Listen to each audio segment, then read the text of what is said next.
encuentro que organiza el CEICH en colaboración con la Facultad de Ciencias. Agradecemos la participación de la Facultad de Ciencias en esto.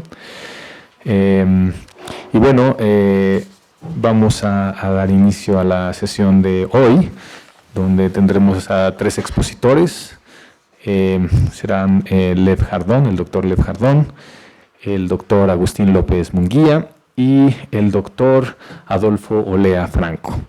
Vamos a iniciar con la exposición de Lev Jardón. Lev estudió en la Facultad de Ciencias, se describe a sí mismo casi de manera literaria como jardinero, así como un poco Einstein decía que él era fontanero. Me recuerda esta idea, me parece una forma humilde de presentarse y novedosa. Y bueno, Lev pertenece al CEICH, al Grupo de Investigación de Ciencia y Tecnología. Es autor de diversos artículos científicos y realizó una estancia en la Universidad Estatal de Ohio, entre otras muchas cosas que agrega en su currículum, pero no me gustan los preámbulos grandes. Creo que sin mayor preámbulo que este, le daré la palabra al doctor Jardón.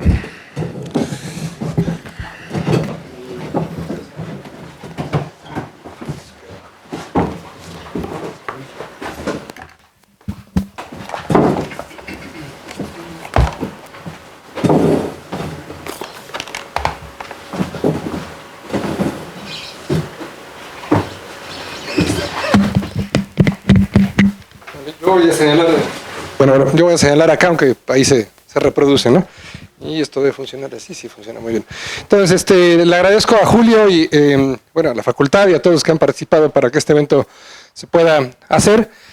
Entonces voy a hablar de este tema, el de los cultivos transgénicos y el mundo agroindustrial. En un subtema en particular, que es el de la diversidad genética. No voy a hablar mucho de otros aspectos de la diversidad. Lo aviso para que no haya, digamos, malentendido. Estoy consciente de la limitación de lo que hablaré por la falta de tiempo, ¿no? Siempre es difícil hablar como el último día, porque además ya todos estamos muy cansados, ha sido un evento largo, con sesiones muy largas, y es difícil porque se van acumulando cosas que uno quiere mencionar, y entonces esto yo no voy a mencionarlo originalmente, pero considero que es importante porque estas gráficas han estado apareciendo una y otra vez. Es el tema de la evidencia correlativa entre la cantidad de glifosato aplicado al maíz y a la soya contra el incremento en la incidencia de autismo. Y quiero señalar pues, mi desacuerdo con la forma en la que se ha estado insistiendo en este punto, presentando esto como evidencia de causalidad. La evidencia correlativa, y eso se sabe bien en ciencia, no es suficiente para establecer causalidad. La correlación entre la venta de comida orgánica y el incremento en el autismo, o la diagnosis de autismo en Estados Unidos, es de hecho mejor que la que se presentó respecto al glifosato, y eso de ninguna manera prueba causalidad entre una cosa y la otra, ¿no? Porque además el problema de hablar de la diagnosis del autismo es que se está cometiendo un error de aglomeración abusiva, porque habría que discutir qué subyace a la diagnosis de autismo, y se está reificando en el momento en el que se colocan aquí abajo una serie de cosas que tienen que ver con cómo se aplica el glifosato, sin distinguir las diferencias que puede haber en la cadena del glifosato entre la soya y el maíz. Digo esto porque considero que el pensamiento crítico no puede consistir en elevar la correlación a causalidad. Además, correlaciones no siempre bien elaboradas. El artículo original no realiza una cosa elemental, una corrección de Bonferroni para comparaciones múltiples, porque pone a prueba la misma hipótesis muchas veces. Es un artículo debatible, por lo menos. Entonces, dos cosas altamente correlacionadas pueden estarlo y ser simplemente resultado de que tienen una causa común y no ser la causa de la otra. Entonces, para entender el problema de los transgénicos, yo pienso que es necesario definir el sistema complejo del que forman parte y reconstruir su genealogía.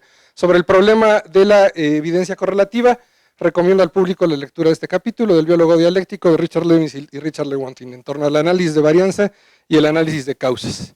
Hecho ese deslize, o sea, lo que era mi plática, y como sé que luego hay prisa, hay gente que le urge plasmar su resentimiento en el Facebook o en el Twitter, o gente que puede estar cansada, voy a dar un resumen en tres diapositivas para que después se puedan ir a tuitear o al Facebook o a lo que toque, ¿no? Es lo que voy a decir, ya si alguien se pierde en el camino, eso es todo lo que voy a decir hoy, ¿no? Lo primero es una cita de Haldane. Se podría pensar que es una buena política agrícola desechar todas las variedades a excepción de las que rinden los mejores resultados en uno o una serie de ambientes bien elegidos y de algunas más necesarias para criar nuevos tipos de híbridos. Esta visión está basada en el supuesto falso de que el ambiente no va a cambiar de manera importante en el futuro. Lo segundo es una cita de Carlos Marx. La agricultura no encuentra más las condiciones naturales de su propia producción dentro de sí misma, surgidas naturalmente, espontáneas, a la mano, sino que estas condiciones existen como una industria separada de ella, y con esta separación el complejo sistema de interconexiones en el que esta industria existe es traída a la esfera de las condiciones de la producción agrícola, en los Grundrisse. Y por último, Melinda Cooper, más recientemente, nos señala que el neoliberalismo y la industria biotecnológica comparten la ambición común de superar los límites económicos y ecológicos al crecimiento asociados al fin de la producción. Superar los límites mediante la reinvención especulativa del futuro, y nos habla de esta promesa que tuvo la biotecnología, o la industria biotecnológica, para ser más precisos, en los años 90. Esa es la plática. Bueno, entonces ahora la versión detallada de lo mismo sería esto. Primero tenemos que señalar que estamos ante un falso debate, es decir, no se puede discutir el problema de cultivos transgénicos fuera del modelo de agricultura industrial del cual surgieron y con el cual comparten un supuesto falso. Ese supuesto falso consiste en suponer que el problema del hambre en el mundo tiene que ver con la escasez de alimentos. Hoy en día, de acuerdo a diversas fuentes de la FAO, se producen más alimentos per cápita de los que se han producido jamás en la historia de la humanidad, y el hambre pues sigue ahí, ¿no? El modelo agroindustrial entonces no puede comprenderse si no es como parte del proceso de acumulación de capital, y por eso he estructurado esta plática en estos 4 puntos, de los cuales hablaré más, sobre todo del primero, los primeros 3, y del cuarto de tiempo. Entonces más o menos la estructura para que no se pierdan.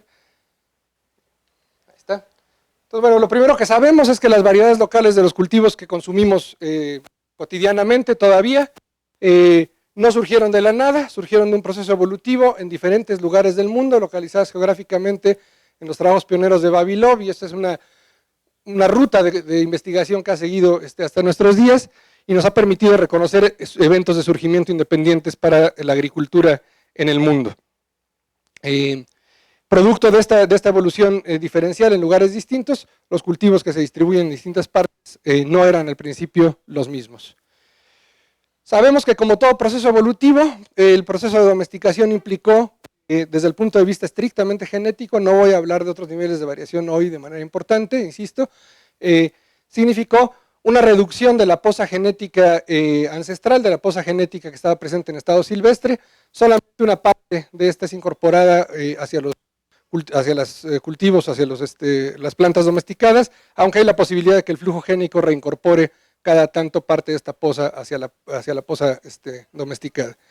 Y que en ese mismo contexto hay otra cosa muy importante, que es la selección natural, en este caso, siempre en compañía de la selección artificial, en la cual se favorecen ciertas variantes alélicas, en las cuales aquí ustedes hay una variante, y esto marca una disminución en la variación genética, asociada ya no a un proceso que es estocástico, sino a un proceso dirigido por selección natural y selección artificial, que hace que los cultivos sean diferentes de los ancestros silvestres. Es el modelo básico. La mutación, pensamos, juega en principio un papel, pero es un papel que ocurre a otra escala, porque las mutaciones tienen que estar sucediendo a lo largo de mucho tiempo, tardan mucho en suceder. Entonces, una vez que tenemos el cultivo domesticado, a menos que induzcamos la existencia de mutaciones por algún método, tenemos que esperar demasiado tiempo, del orden de cientos de miles de años, para que estas sucedan en los lugares adecuados, ¿no? Entonces, dependemos en gran medida de esta variación. Lo que permite el proceso evolutivo que lleva a la domesticación es justamente la presencia de variación, y ese es el tema central de lo que voy a estar hablando.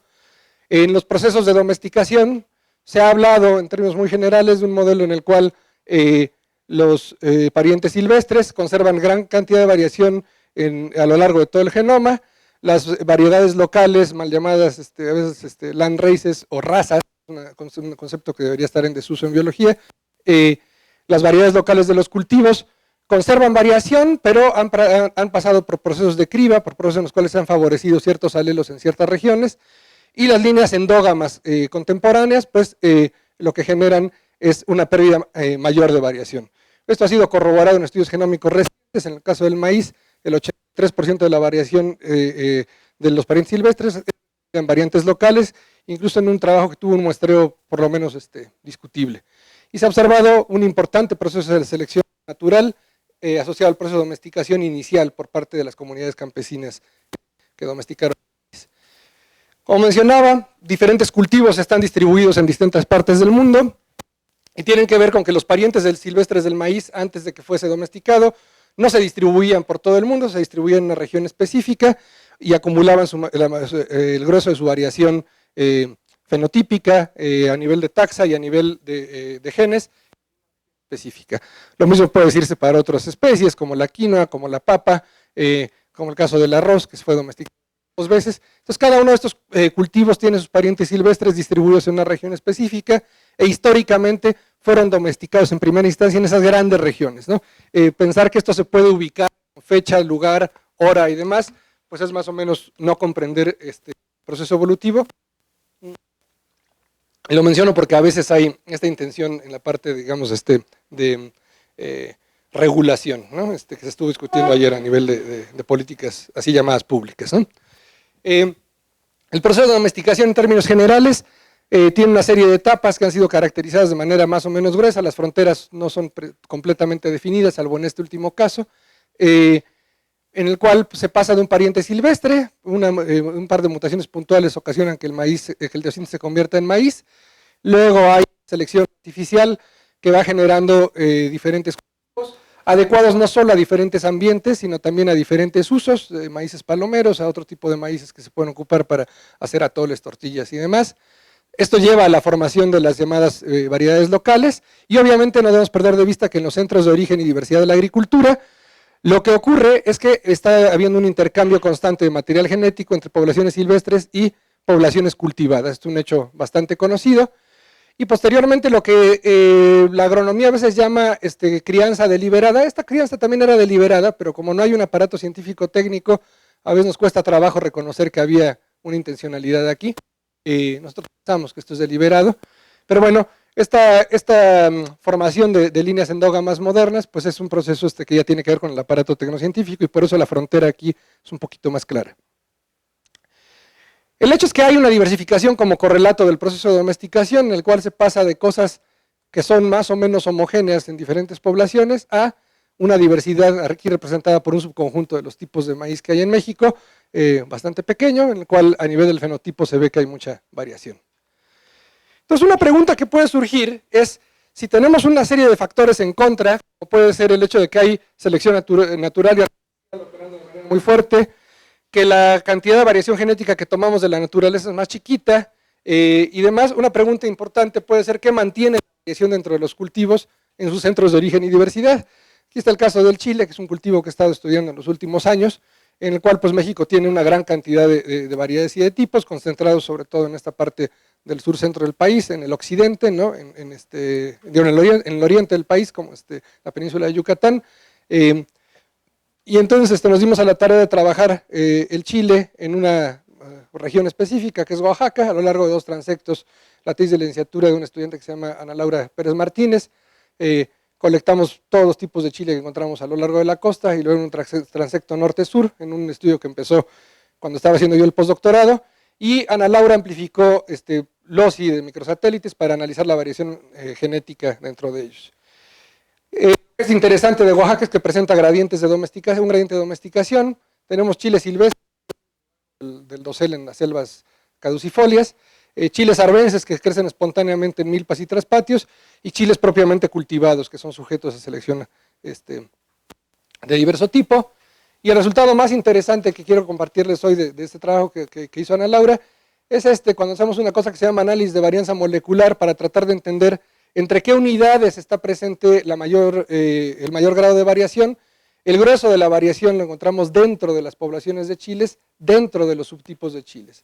Es decir, lo que podríamos denominar que es un chile tusta o que es un chile de agua, no existe como una esencia, sino que existe como un conjunto de variación en el cual esto se expresa a nivel del fenotipo, de la forma del fruto, de cómo crece la planta, pero también a nivel de los tipos de los tipos genéticos que podemos encontrar dentro de ellos.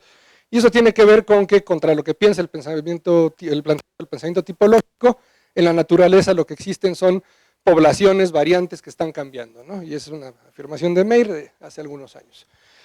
Otro dato relevante es ubicar que salvo algunos, esto es un análisis discriminante de componentes principales de APC, y lo que hace es agrupar la variación genética y ubicar clústeres relativamente iguales. Y entonces un chile, que es el chile tusta, parece diferenciarse, pero fuera de eso todos los chiles domésticos comparten una gran cantidad de variación genética, al menos en marcadores neutrales, y solamente se pueden distinguir las formas semisilvestres, como este que se llama mirasol, este que es un piquín arbense, que es indistinguible de los silvestres, o sea, lo pones un poquito más grande, y los silvestres, que son chiles muy pequeñitos, y que todos tienen este rasgo asociado muy claro, ¿no? Que es una gran cantidad de semillas y están nada más en el centro del ¿no? Y maduran hacia rojo, son dispersados por pajaritos, como se comportan los chiles en la naturaleza, ¿no? Otro rasgo interesante que ella encontró es que hay aparentemente un grupo genético que tiene que ver con las tierras altas y otro grupo genético que tiene que ver con las tierras bajas, pero dentro de ese grupo genético los ideotipos que reconoce el campesino, el chile tusta, el costeño rojo, el chile guiñadani que le llaman en zapoteco, el chile de agua, el chile tabiche, no tienen a nivel de los microsatélites por lo menos una identidad genética específica. Entonces la pregunta que nos podría surgir es qué es lo que está haciendo que el chile de agua se conserve como chile de agua o el tabiche como chile tabiche. Aquí están representadas las formas, lo único que quería poner aquí era que tienen formas distintas. Aquí se expresa de manera más clara, ¿no? Aquí está el chile de agua, el chile costeño, es un chile yucateco, el chile dulce. Y esto tiene que ver con el trabajo que hacen los campesinos todos los días, al estar seleccionando constantemente, manteniendo las presiones de selección dentro de sus parcelas, ubicando cuáles de las características morfológicas, de sabor y demás, se adecuan mejor a lo que ellos están esperando. Entonces estos cultivos continúan evolucionando, en primera instancia, variación dentro de ellos. A varios niveles, en este caso estudiamos un pedacito de la variación genética, que es la variación genética neutral. Habría otros niveles de variación, fenotípica, epigenética y demás, de los cuales no voy a hablar hoy. Y esto ocurre porque existen sujetos sociales que hacen posible el cambio. Y entonces la pregunta es, ¿cuál es el control o cuál es el sentido que está tomando la dirección de cambio hoy en día con diferentes tecnologías?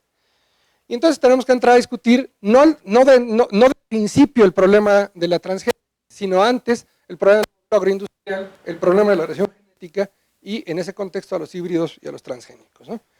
Entonces la llamada revolución verde, que en más de un sentido se puede considerar una especie de involución verde, se basó en la transferencia de tecnología, fundamentalmente de los centros productores de bienes de capital científico, de los países europeos y de Estados Unidos, transferencia tecnológica hacia los países del llamado tercer mundo, con las semillas híbridas como punta de lanza. Una política que apostó a la sustitución efectiva de variedades locales por tipos híbridos producidos en diferentes centros de investigación. Un incremento en el monocultivo y una mecanización importante de la agricultura que la hizo dependiente de los combustibles fósiles, lo cual significó el reemplazo de trabajo vivo por trabajo muerto, un esquema clásico de capitalización, e implicó un incremento de la cantidad de energía que se aplicaba por unidad de área, ¿no? De una cierta cantidad de energía que aplicaban los seres humanos y la tracción animal, se aplica hoy en día en los centros donde está altamente mecanizada la agricultura, muchísima más energía por unidad de área a través de combustibles fósiles y de fertilizantes.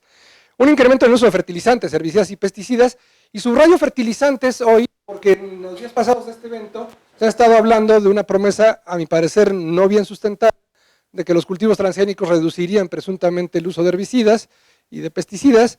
Es bastante discutible eso, pero nadie se ha atrevido todavía a afirmar que de verdad van a reducir el uso de fertilizantes, y el problema es que los fertilizantes que provienen de la reacción Haber-Bosch, que permite que se fije nitrógeno inorgánico en formas orgánicas biológicamente asimilables, está extrayendo millones de toneladas anuales de nitrógeno de la atmósfera y está rompiendo efectivamente ese ciclo biogeoquímico, quizá más cerca de un punto de no retorno para el mantenimiento de la vida en el planeta, o de la vida como la conocemos en el planeta. Quizá estamos más cerca del punto de no retorno ahí que en la acumulación de dióxido de carbono en la atmósfera, lo cual pues es bastante grave. Entonces, si seguimos dependiendo de esto, porque se va una gran parte a los óxidos de nitrógeno que aspiramos aquí todos los días, otra parte se va a formas reactivas de nitrógeno al agua, pues entonces estamos en un problema grave, ¿no? La promesa fue el incremento en la productividad, es decir, la capitalización del campo como solución al hambre en el mundo. Y como resultado o correlato de esto, a lo que asistimos es una pérdida de diversidad, es decir, muchos de los cultivos que teníamos hace 100 o 50 años desaparecieron del mercado, y hoy en día tenemos un número bastante reducido de variedades entre cada uno de los cultivos, ¿no? 40 tipos principales de calabaza respecto a 340 que había en el mercado hace 100 años. En el jitomate 79 respecto a 408, y bueno, esto es un hecho bastante conocido, tan conocido que esto es lo que plantea la FAO, ¿no? La noción de que aproximadamente 3/4 partes de la diversidad genética ha sido perdida en los últimos 100 años, conforme se han ido abandonando variedades locales en distintas partes del mundo. Y una dependencia muy importante respecto a un número muy reducido de plantas y animales, ¿no? 12 plantas, 5 especies animales, proveen el 75% del aporte calórico que consumimos todos los días, ¿no? Entonces, la pérdida de agrobiodiversidad puede ubicar en niveles diferentes. Tenemos por un lado la extinción definitiva y sustitución de variedades locales, ¿no? Que afecta a muchos cultivos. Un incremento en la dominancia en el sentido ecológico, es decir, persisten muchas variedades locales, pero estas variedades locales se siembran cada vez en unidades más pequeñas y representan respecto al total de la producción una fracción pequeña, lo cual en el sentido de Whittaker es exactamente dominancia ecológica. Y erosión genética, que tiene que ver con la pérdida de diversidad genética. Entonces, un artículo reciente del PNAS ubica cómo hay una gran cantidad de cultivos, entre el sorgo, la mandioca, el mijo, los frijoles de manera importante en México aparecen por acá, ¿no? Los dátiles, ¿no? Y demás, que han reducido su participación en la dieta global, es decir, se consumen hoy en día menos de estos cultivos de lo que se consumía hace 50 años, y estos otros cultivos han incrementado su participación en la dieta mundial, incluyendo la soya, el aceite de palma, el aceite de girasol, el trigo, el maíz. Esto se ha traducido en una homogeneización en la dieta, es decir, la homogeneidad en la dieta a lo largo de los últimos 50 años ha tendido a incrementarse en todos sus componentes, en términos cuando analizamos la variación, cuando analizamos estos investigadores, los componentes principales, un análogo de los componentes principales en cuál era la composición de la dieta de la humanidad, vieron que esta base se ha ido estrechando, este es el círculo más pequeño. Curiosamente, las dietas han tendido a asemejarse cada vez más a la dieta de los Estados Unidos. Esto se ha traducido en una disminución en la diversidad beta, es decir, menor heterogeneidad en la dieta entre países, un aparente incremento en la diversidad alfa, aquí se nos fueron los caracteres griegos, porque aparentemente hay nuevos alimentos disponibles localmente, pero una disminución real en la diversidad gamma, es decir, la diversidad total de la dieta de la humanidad ha tendido a disminuir. En el caso del maíz, se ha demostrado que hay una disminución en la cantidad de variedades presentes en parcelas de pequeña escala en los últimos años, y estos estudios no están todavía contemplando el hecho de que el incremento de la frecuencia de ciertas variedades como las más predominantes tiene un efecto que no es lineal en términos de lo que se conoce como número efectivo de especies, que es una cosa que se llaman números de Hills, no me detengo mucho, pero básicamente pasar de cultivar la variedad más abundante en una proporción del 20% a una proporción del 60% significa una reducción efectiva en el número efectivo de especies que está presente en una parcela, lo cual quiere decir que hay un efecto fuerte sobre la diversidad, que a lo mejor no está cabalmente representado en este estudio de Dyer y López de hace unos años. Y tenemos un nivel adicional de problema que tiene que ver con cómo se construye un híbrido, ¿no? ¿Qué es un híbrido? ¿Qué son las semillas híbridas que sean, está hecho por una serie de pasos? Tiene que ver con la autofertilización del maíz durante un cierto número de generaciones. 2, la cruza de estas líneas en híbridos para seleccionar la cruza que da el híbrido con mejores resultados, comporta mejor. y después producir y vender la semilla del híbrido. De hecho, un híbrido es la cruza entre dos líneas endógamas. ¿Qué quiere decir eso? Que para conformar un híbrido, a inicios del siglo XX, en los años 1920-1930, Edward East y Schul establecieron este método, que es más o menos la base de lo que se hace hasta hoy. Se conforman líneas altamente endógamas, lo cual es muy complicado porque el maíz es una especie de polinización abierta donde la mayor parte de las semillas en un campo de cultivo normal provienen de heterocruza, ¿no? Es decir, no hay autofertilización, pero se forza la autofertilización en líneas endógamas a lo largo de muchas generaciones. Una vez que se habla de que se han estabilizado, lo cual es un despropósito desde el punto de vista biológico, se establece una cruza entre dos líneas endógamas y se obtiene un híbrido vigoroso y estable. Pero cualquier imagen del libro de texto, esta es una imagen de un libro de texto de genética de poblaciones, sabe que la autofertilización lo que va a generar es que estas líneas sean altamente homózigas a lo largo de todo su genoma. La consanguinidad o endogamia tiene la peculiaridad como evolutiva de que actúa de manera homogénea a todo lo largo del genoma. No genera efectos diferenciales como si lo haría la selección natural. Y lo hace porque fundamentalmente lo que está haciendo es inhibir el resultado básico de la recombinación. No se pueden formar dobles heterocigos en las cromátidas de estos maíces porque básicamente el maíz se está volviendo homózigo para la mayor parte de sus loci. Y una vez que tenemos dos líneas que son completamente homózigas para todos sus loci, en el cual además pues el proceso pues es bastante tortuoso, se van descartando muchas líneas a lo largo del proceso, entonces hay una reducción en lo que se llama tamaño efectivo entre el inicio de la formación de los híbridos y el final de la formación de los híbridos, genera un híbrido que es vigoroso y estable, que es lo que añora el convenio este de la UPOP, que fue correctamente criticado el día de ayer, pero que lo que subyace a esto es en realidad una población genéticamente homogénea. En un proceso que ha sido pues, muy complicado, muy largo de llevarse a cabo, lo que tenemos es con una cosa que es un híbrido que en primera instancia es vigoroso y estable, pero que si lo sembramos repetidamente en un campo de cultivo, producto del inverso de esta imagen, va a haber segregación mendeliana y se van a formar de nueva cuenta diferentes líneas homózigas en el campo de cultivo y va a haber lo que se conoce como pérdida del vigor híbrido.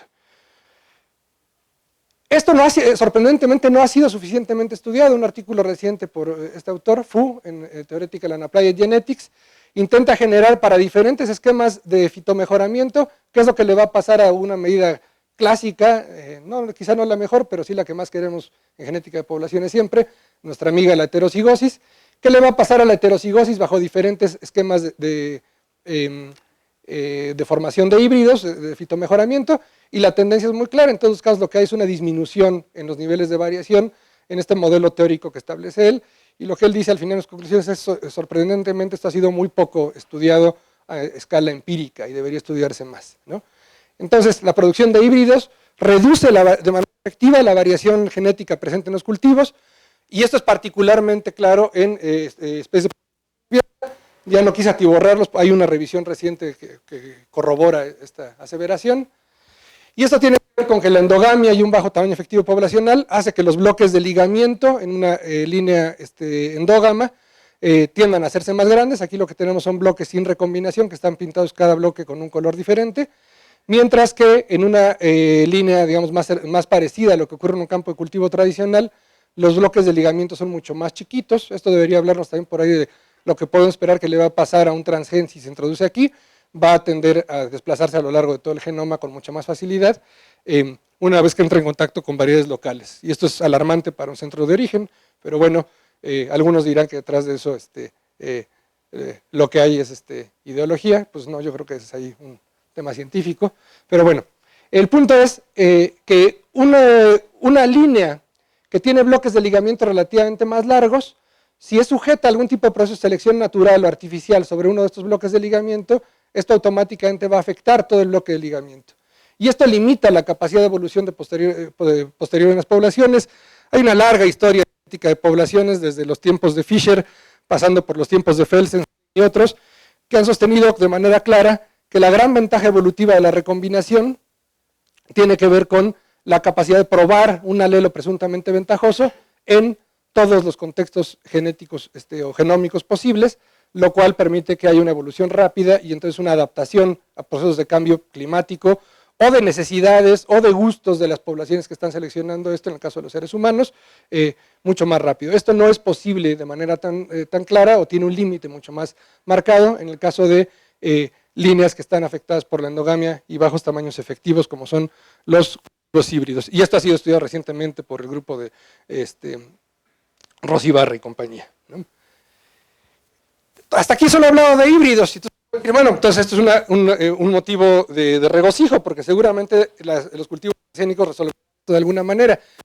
Pues resulta que no, tomando la ilustración, quizá la mejor ilustración que he visto en mucho tiempo sobre cómo se hace un transgénico del libro que coordinó Bolívar Zapata, lo que tenemos es que nos avisan lo siguiente: tenemos el ADN heterólogo introducido en un vector, el vector pasa el plásmido a una célula vegetal. La célula vegetal infectada puede ser reconocida por diferentes mecanismos. Ya nos avisaron que afortunadamente van a dejar de usar los marcadores de antibióticos, habrá que ver si eso es verdad. Pero una vez que esto sucede, nos dicen los compañeros, lo que hay es multiplicación celular, es decir, cultivo de tejidos, donde en tanto lo que está mediando entre este paso y este paso no implica ningún evento de reproducción sexual, no implica tampoco el establecimiento de muchas líneas, porque esto es un proceso muy costoso, como nos decía Sol Ortiz ayer, ¿no? Es decir, entre este paso y este paso pierde un montón de líneas. Pues las poquitas que logramos transformar de manera adecuada son las que se multiplican en cultivo de tejidos, y entonces al final lo que tenemos es que estas líneas celulares que son genéticamente idénticas se convierten en clonas. Entonces hay unas pocas líneas de plantas más o menos clonadas, con una reducción en la variación genética incluso mayor de la que hemos encontrado entre los híbridos. Entonces lo que hace la producción de transgénicos no es sino exacerbar el proceso de pérdida de diversidad. Alguien que tenga mucho dinero a lo mejor hace esto varias veces, pero lo podrá hacer 10, 15, 100 veces y tendrá 100 líneas clonadas que no tienen nada que ver con lo que tenemos. Ya me colgué, muy bien. Entonces, mientras tanto tenemos otro problemita, ¿no? Y es que más allá de las promesas que se nos hacen sobre la calidad y la mejora en la alimentación, al año 2017 en Estados Unidos el 95% del maíz que se cultiva corresponde a 3 tipos fundamentales: resistente herbicida, productor de insecticida, o resistente herbicida y productor de insecticida, y estas están controladas por un grupo chiquito de compañías, ¿no? No voy a detenerme ahorita en la edición genética, pero ya nos colgamos. Entonces, ¿cuál es el riesgo de tener cultivos homogéneos? El problema es esto es lo que le pasa a monocultivos de plátano que se cultivan de manera clonal, en tanto que todas son genéticamente idénticas y hay muchísimas plantas idénticas. Una vez que aparece una plaga o un parásito, pues lo que tiene es un montón de posibles hospederos, uno al lado del otro, y entonces si no hay resistencia, pues se los acaba. Es lo que le pasó a Irlanda en el siglo XIX, con la gran hambruna de la papa, y obviamente ahora hay una promesa de la biotecnología que van a ser papa resistente a la soya, pero en el caso de los Andes había ya desde hace mucho tiempo otro mecanismo que tiene que ver con el manejo tradicional de las papas, donde se permite que cada tanto haya crecimiento de papas silvestres y haya recombinación sexual entre estas dos papas, y se mantienen poblaciones un poco más saludables, ¿no? ¿Por qué prevaleció la peor vía para hacer los híbridos? Berlán y Lewontin lo describieron hace bastantes años, y tiene que ver con que lo que se buscaba era expandir el espacio de producción de mercancías, creando una nueva mercancía, ¿no? Es decir, el proceso de hibridación, tal y como lo construyó la agronomía, tenía que ver más con la producción industrial y no con la producción campesina. Me voy a colgar un poquitito, pero necesito avanzar sobre esto. Y entonces, ¿qué pasa con las semillas como medios de producción y objetos de consumo? Bueno, la fórmula general del capital nos dice básicamente que una cierta cantidad de dinero se puede convertir en capital si se ocupa para comprar medios de producción y fuerza de trabajo, que se incorporan a un proceso productivo, producen mercancías, y esto se traduce en dinero incrementado, que puede entrar a otro ciclo productivo como capital incrementado. Es el capitalismo. El problema es que en el contexto de la forma social natural de producción de las semillas, un mismo objeto, la estructura que contiene el embrión cubierta por una capa protectora, existe como grano y existe como semilla en el caso de los granos básicos. Es decir, el mismo objeto se puede incorporar al proceso de producción con dos valores de uso radicalmente distintos. Como objeto de consumo, nos lo zampamos en unas tortillas, o como medio, como instrumento y objeto para la producción en otro ciclo productivo, lo podemos cultivar. Esto quiere decir que los campesinos tienen en sus manos la capacidad de reproducir al menos parte de sus medios de producción. Y si ustedes tienen un negocio que se dedica a vender semillas para ser sembradas, pues esto es un muy mal negocio. porque lo que tenemos es básicamente la confrontación entre dos formas de reproducir el objeto útil que llamamos semilla y grano. La semilla mercancía, donde un conjunto de saberes locales, bienes comunes y conocimiento científico previo son comprados por el capital como medios de producción, junto con fuerza de trabajo que proviene del aparato científico técnico o despojados, algunos veces ni siquiera hay que pagar por esto, ¿no? Se despoja a las comunidades y demás, se producen semillas, que lo que interesa es que se vendan como semillas mejoradas. Pero un campesino con algún nivel de comunidad lleva a cabo su fase productiva sin llevar a cabo mayormente intercambio mercantil, pone su fuerza de trabajo, la de su familia, controla los medios de producción, produce una mercancía simple que va a vender en un mercado local para obtener otro valor de uso y otro gran pedazo lo va a incorporar a la siguiente fase productiva como medio de producción y como medio de consumo. Lo que no se coma lo va a sembrar al siguiente ciclo. El farmer de Estados Unidos puede hacer lo mismo, puede incorporar como medio de producción su semilla al siguiente ciclo de consumo y vender el grano en el mercado y reproducir su vida de esta manera. Entonces, todo el objeto de la producción de semillas patentadas tiene que ver con cancelar esta posibilidad. Y esto se ha cancelado fundamentalmente con las leyes de patentes, el convenio UPOV, en algún momento lo intentaron con las semillas Terminator, y este ha sido el objetivo fundamental de todo el aparato científico técnico que ha comprado el capital en el contexto de la producción de un nuevo tipo de mercancía, es la semilla existiendo como mercancía. Y aquí lo único que quiero subrayar es que las semillas vendidas en un costal, llamadas de cal número no sé cuál, no son una cosa que haya existido siempre y nosotros pensamos tampoco será algo que exista por siempre. Entonces lo que necesitamos, yo sostengo, es recuperar el control colectivo del conocimiento científico y de las semillas, y ya con eso termino, porque las semillas patentadas, sean híbridas o transgénicas, forman parte de un proceso de homogenización más amplio. Quienes no producen mercancías y no consumen las mercancías que generan ganancia al capital, estorban con todo y la cultura, es decir, con todo determinantes que puedan haber llevado a una comunidad a preferir un tipo de maíz o un tipo de chile respecto a otro en su fase de consumo. El problema del hambre hasta hoy no es un problema técnico, pero amenaza con serlo. Si la expansión de la producción y consumo de mercancías homogéneas persiste, seremos más vulnerables, entre otras cosas, ante el cambio climático, que también es ocasionado por el proceso de acumulación capitalista. Los cultivos transgénicos son entonces una expresión de los ciclos de destrucción, despoblamiento y reconstrucción-reordenamiento propios de la etapa del capitalismo que vivimos. Por tanto, nuestro cuestionamiento no puede ser hacia una tecnología particular, la transgénesis en sí, sino a los procesos que se sintetizan en ella, a lo que esta tecnología expresa de un fenómeno social. Semillas, territorio, alimentación y cultura son escenario entonces de una confrontación con el poder, y nuestra defensa de la humanidad necesita de otra tecnociencia, una tecnociencia que no compre el discurso del capital acríticamente y que entonces necesite ser política y antisistémica. Pero también necesita de otros actores, de otra forma de relación. No basta con el conocimiento que yo pueda tener solamente en mi cubículo, en mi laboratorio y demás, sino que tengo que establecer una relación dialógica con quienes han llevado a cabo experimentos de genética cuantitativa de manera sostenida a lo largo de muchísimo tiempo en los campos de cultivo. Por tanto, yo sostengo que no existe el paraíso de la ciencia pura, pero tampoco existe la vanguardia científica del compromiso social. Necesitamos cambiar esa relación. Estos dos postulados, el de la ciencia pura y el de la existencia de una vanguardia científica que está comprometida socialmente, sostiene una relación que sigue siendo vertical con otros actores que a partir de su trabajo hacen posible la existencia del aparato tecnocientífico. Y termino, les doy las gracias y compañeros con los que les difiriendo no he podido discutir muchas de estas ideas a lo largo de varios años. Y ya, acabé.